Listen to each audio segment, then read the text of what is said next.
Reality show, episode 11. Ako na kayo. Tutoy. Ah, sorry. Papansin ka.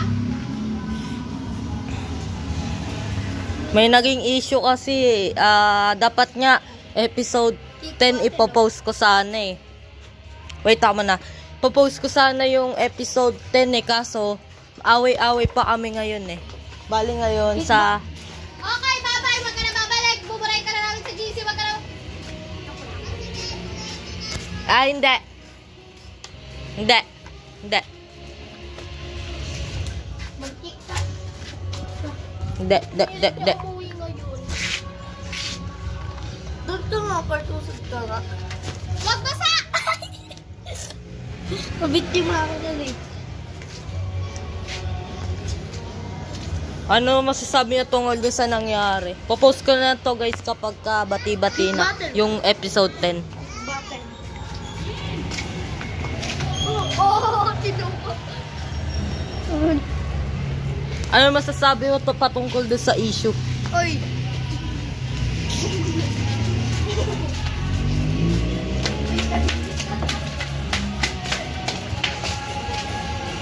Ano masasabi mo tungkol sa issue? Hala, hindi na magbati-bati. Ang daming nag-quit sa atin eh. Si Samantha tsaka si Medjan. Sa issue na yun, dapat hindi na nangyari kasi visit ang bunganga na yan.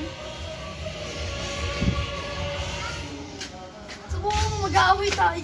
Sana magkabati-bati. Ay, ano yan? Pati niya na loob. Dae. Hindi pa eh. Kick battle oh. Wait. Ano masasabi mo sa issue na yan? Kick battle. Hindi, ano masasabi mo? Kick battle. Ang masasabi ko lang doon, dapat huwag na nakikialam yung mga hindi naman dapat kasali. Kick battle! Tama na kasi tutoy! O, tara na, usap na patungkol sa issue. Tara na. Hindi na nakakatuwa!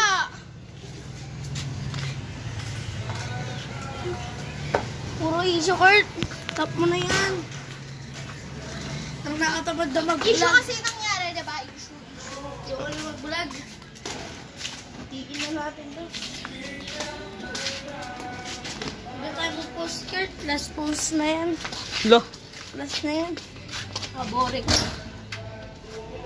May pag na tayo mag-post.